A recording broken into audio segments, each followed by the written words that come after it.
Hi folks, Lou here, and I'm going to give an historical example of how what appears to be the reason why something happens isn't always the case, and sometimes it's something deeper. And it's also an example of why in history you really have to follow the money, because often that's what really counts. Well, in this case, I'm talking about the defensive walls in Great Britain. There were two famous defensive walls, Hadrian's Wall and the farther north Antonine Wall, named after the people who were emperor at the time that they were constructed.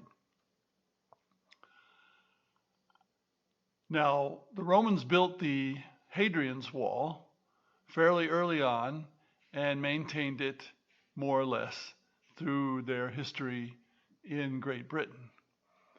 My game Britannia doesn't actually represent that particular wall or the Antonine Wall.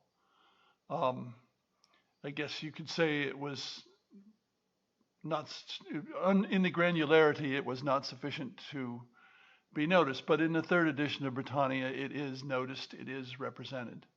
But who knows when that third edition of Britannia will be issued. So, the Romans then, at one point, moved up to the Antonine Wall, which was farther north, and it was shorter, so it was easier to defend. But after some decades, they abandoned that and moved back to Hadrian's Wall. Now, was that because there was too much action up there, too many attacks?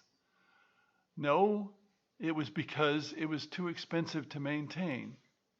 And the reason that it was too expensive to maintain was that the area north of Hadrian's Wall and south of Antonine Wall, in between, is not as productive as the area south of Hadrian's Wall. And because sea transport wasn't really available that far north, it was too dangerous. And because land transport's very expensive, you had to support the people who were manning the wall from the local region. Well, if you were at Hadrian's Wall, you had the really good land, or relatively really good land, south of the wall, plus the area north of the wall. If you were in the Antonine Wall, you had the area south of the Antonine Wall, plus what was north, which was quite a bit highlands. And so it was not practical, and it was too expensive then to maintain at the Antonine Wall. So you might have thought of a lot of other reasons why the Antonine Wall was abandoned first, but it comes down to it was too expensive, even though it was easier to defend. And once again, what governed strategy here was not what was best for strategy, it was cost. Because the Romans were always having difficulty having enough money to support their army and their defenses.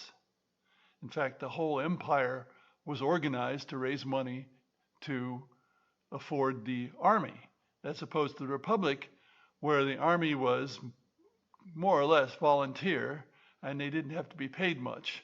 So the Republic, with a much smaller area, could still maintain very large armies and not have it cost them an arm and a leg. Well, in the empire, it wasn't like that. Anyway, thanks for listening.